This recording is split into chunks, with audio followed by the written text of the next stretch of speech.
Nagsimula ito as advocacy at project for the scholars ng mga fishery students. Yung uniqueness kasi depende rin doon sa nagpo-produce. Sa akin kasi talagang dagupan bangos yung ginagamit ko. At from dealer, hindi na namin pinatatagal. Pag binili namin, gawa kaagad.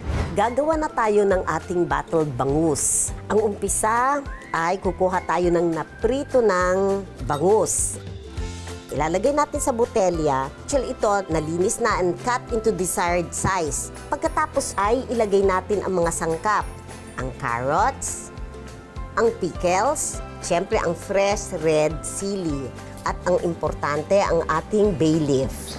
Ito ay talagang sadyang pampalasa. At ang ating asin. Ilalagay na natin ang ating olive oil kung gagawa tayo ng bangus in olive oil. Tapos niyan, ito ay ating isasara na. Ang ating pagluluto ng bottled bangus ay kasama lahat sa pressure cooker. Ito ay magtatagal ng 1 oras at 45 minutes. Ang mga buto nito ay talagang super lambot.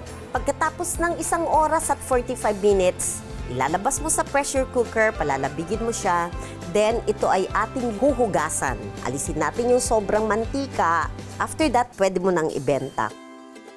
Marami kaming mga challenges na encounter. Una, yung raw mat. Kasi syempre gusto ko talagang dagupan bangos.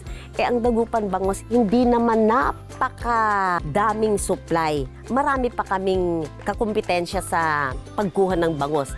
Actually, umaabot hanggang Baguio yung dagupan bangos natin. Sa Manila, hanggang sa South, hanggang sa North, dadami talaga yung aming customers. Dadami yung mga makakakilala ng Pangasinan products. Matutulungan kaming mga micro, medium enterprise.